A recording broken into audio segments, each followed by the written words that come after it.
And I think that the current regime, clearly, they have it out for Bitcoin. And if it continues for another 4 years, they'll probably end up killing it. So the reason I'm here is to tell you that if I'm elected president, my focus is on reforming the Federal Reserve. But we're not going to be able to do it without an actual alternative that serves as a backstop on that broken administrative state as it exists today. And that is where you all come in. Keep doing what you're doing. I will keep the government out of your hair. And that's going to be good not just for Bitcoin or for you all in this room. That is going to be good for our country.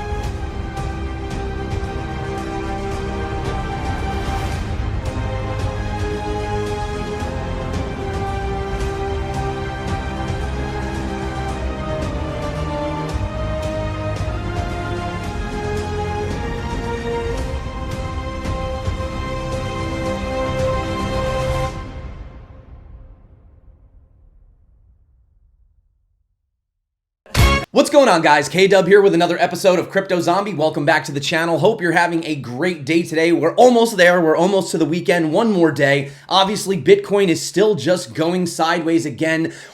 Really boring stuff, so I'm not going to harp too much on the charts today. There is still a possibility of that pullback, of that retest. I will get into that in just a bit. However, there is a major indicator, and it's been a while since we've had these big indicators, but there is an indicator that actually recently just flashed something very interesting we've only ever seen happen 2 times before. So I do want to bring that to your attention. Also, thanks to everybody that came out to the Twitter Spaces last night. We had 19, almost 20,000 viewers on it. So it was really cool. If you missed that, just go follow me over on Twitter at the Crypto Zombie. This is there. You can replay it if you guys want to listen to that later. I do want to talk about a new poll that came out from Gen Z. Very interesting, kind of what they're doing. Also, Ron Desantis over on Twitter Spaces. You probably have heard this buzz. He has announced his presidential running for presidential candidacy.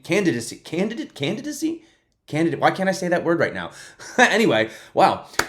So he's running for president, and he actually had some really interesting things to say about Bitcoin, actually, and CBDCs. And I want to play a clip of that for you guys to sort of show you that there is this major shift that's happening. And I'm going to keep today's video a little bit shorter because there's not too much to go over, but it's very, very important that we pay attention to this. And that there is even a bit of a call to action for you, the viewer, watching right now. And why I do believe that even though it does seem quite bleak right now, especially for the US, there is actually some hope ahead. So we're going to talk about all that today. Kind of a mixed bag in today's video. I'll try to keep it short. If that sounds good to you, you know what to do. If you're not subscribed, definitely consider it. So let's dive in and have a look. Again, not much really to talk about. There is a possibility, worst case scenario, that we could have Bitcoin come all the way down. I've been saying maybe to that $18,800 level, which would sort of flip this previous resistance right here, and it would act as support. Do I think we're going to go that low? I don't know. A lot of people want Bitcoin to go lower. They want to, try to get these cheaper prices. We've seen the stable coins really building up, right? So that shows that some people are looking to potentially buy this dip if they think we're going to come down here and fill the CME futures gap, which is around 20,000. It's a possibility. Right now, though, you could see we are sitting directly on this 200 weekly, right? So again, we don't really want, we can dip below it. It's fine. It's not a problem if we fall below the 200 weekly. We just don't want to close a candle below the 200 weekly, or at least we don't want to stay down there for too long, because then you do risk having Bitcoin fall back into these areas. You could see we were supported. We are still above this area on the EMA ribbon, but we are sitting below this major, this is the 100 EMA as well as the 89 simple. So you can kind of see that we're just bouncing between these levels right here, right? Like every time we get up to around 27, we just crash back down to around 25. So again, I still have my major target at around this area right here, 25,300.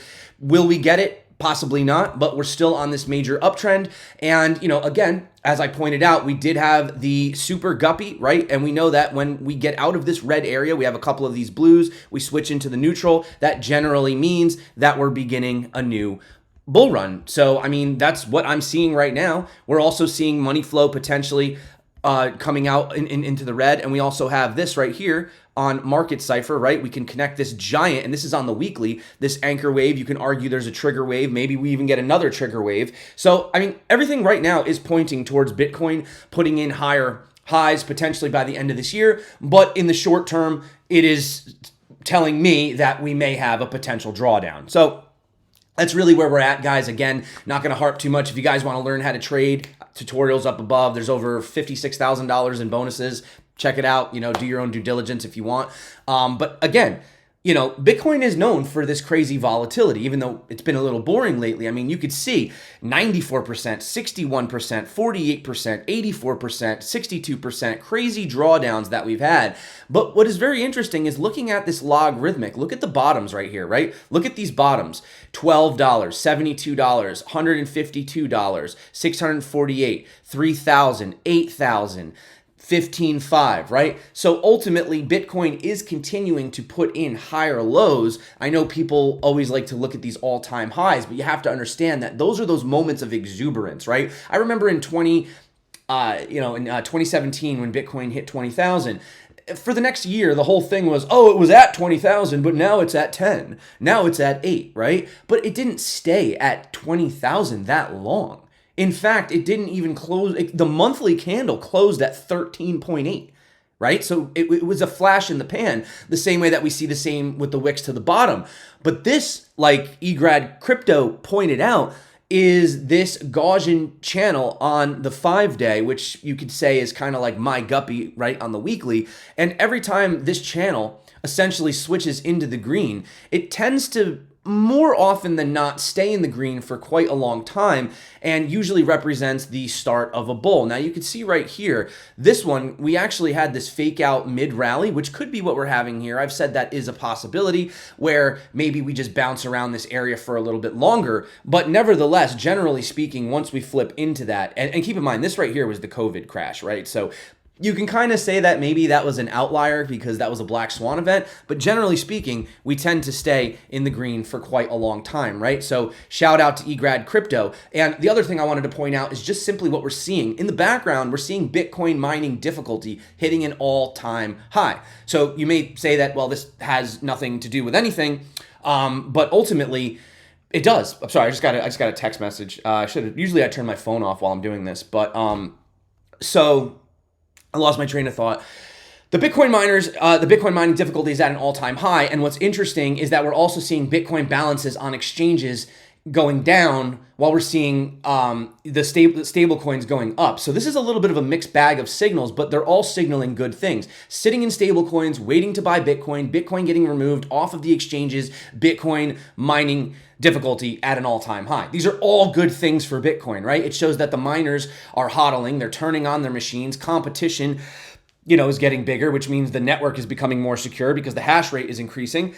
And we also have Bitcoin leaving exchanges, which tells me that they're probably putting it in their own wallets, right? So these are all things that we can pay attention to. Now, of course, we do have the political climate for Bitcoin, the EU watchdog warning that cryptocurrencies could pose risks to financial stability. Now, over here on this Twitter Spaces, we had Ron Desantis, announcing his presidency. He was talking to Elon Musk and this other guy, David Sachs. I guess he's like, I don't really know who David Sachs is. I guess he's VC Craft Ventures. Okay, but anyway, so they were talking to Elon Musk, and he was discussing how pretty much the Biden administration kind of wants to kill crypto, and if they were to remain in power, then there would be a possibility of that. So again, I don't like to get political on this channel. If you voted for Biden, whatever, that it is what it is. But I definitely think that if you are pro crypto, and even if you are a Democrat, I don't know who watches the channel. I don't want to tell you guys what to do with your life. But I would say that at this point, it would be not a very smart move to vote Biden back in again, knowing that he is trying to kill cryptocurrencies. That's just my take on it. If you don't feel that way, I don't know why you're even watching this show in the first place. My stance is I don't really care what side you're on. I don't care if you're Republican or Democrat. Personally, I'm going with the one that's going to be pro crypto, that's going to be pro Bitcoin, because that's what I believe in, and I believe in financial freedom. But I'm going to play this clip. It's an audio clip, so there's no video to go with it. But I am going to show you what was said last night. As a follow-up to that, Governor, Dana mentioned Operation Choke Point, and that is a term that's very familiar to crypto companies in Silicon Valley and fintech companies. Basically, it refers to an effort by the federal government, including the SEC, to basically regulate blockchain and crypto companies out of existence. They really feel like they're being driven out of the country. And I'm not talking about scammy ones or the totally fake ones like FTX, but really high quality, good companies, including companies that are public like Coinbase. And these guys are basically begging the government for just a framework. They're just like, tell us how to operate legally and we'll do it. I guess where do you come down on this? What is your view, I guess, broadly of Bitcoin and people's right to hold Bitcoin and to transact Bitcoin? And Dogecoin. You have every right to do Bitcoin.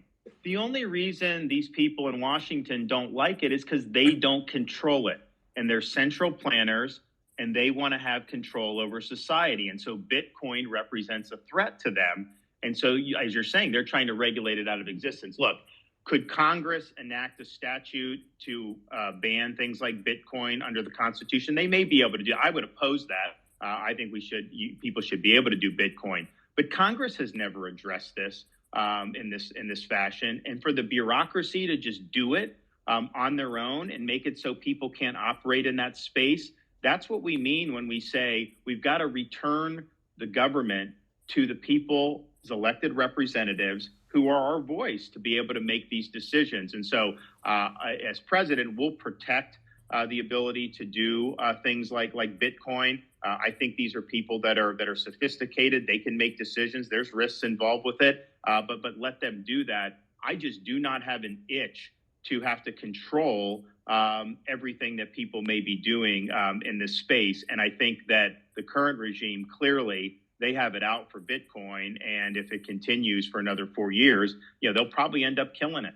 So it's definitely pretty scary stuff, right? And you could see right here some of these candidates that are running. There's obviously a lot more Republicans. There's only a few Democrats. But I mean, even down in the Democrats, you have Robert F. Kennedy Jr., who, as you guys know, is pro Bitcoin, right? So, I mean, if you wanted to vote, for that, you also have, as I showed you guys in the intro, we have Vivek Ramaswamy. Sorry, I never really said that guy's name out loud. He is also pro Bitcoin. As you guys saw, he actually said live in the conference that if he got over 40,000 unique donations, even if they were only $1, that allows him to go to this thing in August where he can speak out, and he is pro crypto. I think the widespread use of Bitcoin by the Taiwanese people will make Xi Jinping think twice before he goes for Taiwan, because there's no central node of capture. These can be the American exports, right? We should be the home of financial innovation, of actually self-confidence that says that, you know what? If you have a system that challenges the status quo, we're confident enough to actually embrace that rather than to reject it. So the reason I'm here is to tell you that if I'm elected president, my focus is on reforming the Federal Reserve. But we're not going to be able to do it without an actual alternative that serves as a backstop on that broken administrative state as it exists today. And that is where you all come in. Keep doing what you're doing. I will keep the government out of your hair, and that's going to be good not just for Bitcoin or for you all in this room. That is going to be good for our country. Donald Trump, even though he said that he doesn't like Bitcoin, I mean, he just came out with an NFT, so I don't know what's up with that. Maybe he's shifting gears. Ron Desantis, we already know he's pro-Bitcoin, and even some of these guys down here, like Mayor Francis Suarez, who says he doesn't know if he's going to run or not. He's from Miami. He's pro Bitcoin. He took some paychecks in Bitcoin, right? So, you got to look into these different guys, and you really, look, nobody's perfect. No candidate is perfect. Like I said, this isn't a political channel, but if you believe in crypto, you kind of got to follow where the pro crypto people are, and you have to vote, with your money being Bitcoin, but also with your actual vote to, try to get these pro crypto people into the space and get these other, it's literally like, look at these people like Gary Gensler, Elizabeth Warren, Joe Biden, right? I'm not trying to be ageist, right? I have actually viewers on this channel that are, I have viewers that are like in their 70s and 80s that have commented, but it's time to get with the new program here, right? The old way is broken, and these people, they don't want to let go of it. So kind of bit of a rant right there. They seem to want to ban Bitcoin, but they want to create a CBDC, which stands for a central bank digital currency. What's your take on that? So we were the first state just last month. We actually got the Florida legislature to pass a law that says Florida does not recognize central bank digital currency, because some states were actually adding that to their uniform commercial code. The federal government's studying this. We did the opposite and say we didn't. Now, the reason why we did that is because what the Federal Reserve has said is, we're going to consult with Congress. We'll consult with the executive branch. We don't have a CBDC right now. And ideally, we would get authorization for Congress. Well, wait a minute. It's not ideally. You must get authorization from Congress. I don't think Congress would authorize it. So if they unilaterally try to do this, we're trying to provide protection for people here in Florida. I know Biden did the executive order. They're studying it. I can tell you, if I'm president, we are not doing a central bank digital currency. I think that would be a huge, huge imposition on people's financial freedoms and financial privacy. And oh, by the way, what would the logical result of this be? If the central authority has oversight over this, of course they're going to start imposing ESG criteria. Oh, wait a minute. You filled up your gas tank 3 times this week. You can't do any more. The sky of how they would be able to manipulate this. So I see it as a massive transfer of power from individual consumers to a central authority. And I don't think that's good for a free society. So I'm a no on central bank digital currency. There was a Gen Z, it was a millennial, Gen Z, and Generation X. And Gen Z really doesn't refer to financial planners anymore. In fact, their sources, 48% social media, which, got to be careful with that, 47% websites, and then 45 and 40 is friends and family. 55% of Gen Z said that they put their money in crypto, and about 57% of millennials. Now, this is actually an increase, because I remember there was a poll from a couple of years back, and Gen Z was just not interested at all, right?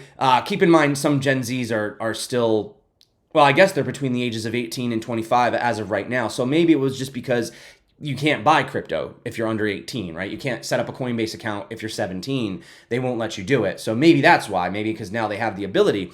But half of them said that they were driven to invest out of fear of missing out. And they feel that the generation is a lot difficult than it used to be for, let's say like the boomers and stuff, right? We kind of got handed the short end of the stick. So, you can see right here, Germany is in a recession. Potentially, could this be good? Well, I think recessions are bad in general. If the US was to go into it, Germany officially in it. But, times are tough right now, and people are going to want to be in cash, right? Because they have to pay their bills. So that could affect investments in the short term, but I do believe in the long term, we know liquidity is going to get injected again, and we know that people are just waking up more and more to the power of Bitcoin, which, again, go and check the Twitter spaces. That was a big thing we were talking about. I don't know what was wrong with my microphone. I sounded like I had like a lisp almost. Like, I don't know, it was really weird if you hear it. I don't sound like that, obviously, but something with the microphone, like the filter kept cutting me off. But if you want, guys, definitely check that out. And I did just want to, again, give a warning that these guys, so this was 22 hours ago, they actually broke into a Trezor and were able to extract the seed phrase and get into the funds. So I'm not trying to create FUD again. I still think if you have a Ledger Nano S, you're fine. Don't upgrade the firmware as of right now. But again, guys, if you want to check out what I think is a really good product is Engrave. Like I said, I've talked to these guys personally. I got to meet the CEO. I asked him a lot of questions. I probably should have just did it in a video, but I just happened to just meet him and we were talking, and I was really impressed with it. So if you guys want, these are a little bit more expensive, but they're totally air gapped. And by the way, a lot of people were suggesting some other wallets to me yesterday, so I'm going to look into all those as well. But this is one that I have researched, and from what I can tell, of course, I'm not like that technical. I can't read code. I can only just tell you my experience. But again, this is like, this device does not connect to the internet. It's completely air gapped. So it's all done with like QR codes and stuff. To me, that seems quite safe. There's no way for this to connect to the internet. So check it out if you're interested. I do have a link below in the description for that as well. And I thought I might have had something else in here, but I don't. So yep, that's about it, guys. That's about it for me today. Sometimes I always like to check and see what's going on. Twitter gets out of control. But yeah, if you do want to follow me over on Twitter, I do have that link below. So thank you so much again for coming back to the channel. If you do want to learn how to trade, check out this video. Until next time, stay crypto. And of course, peace out.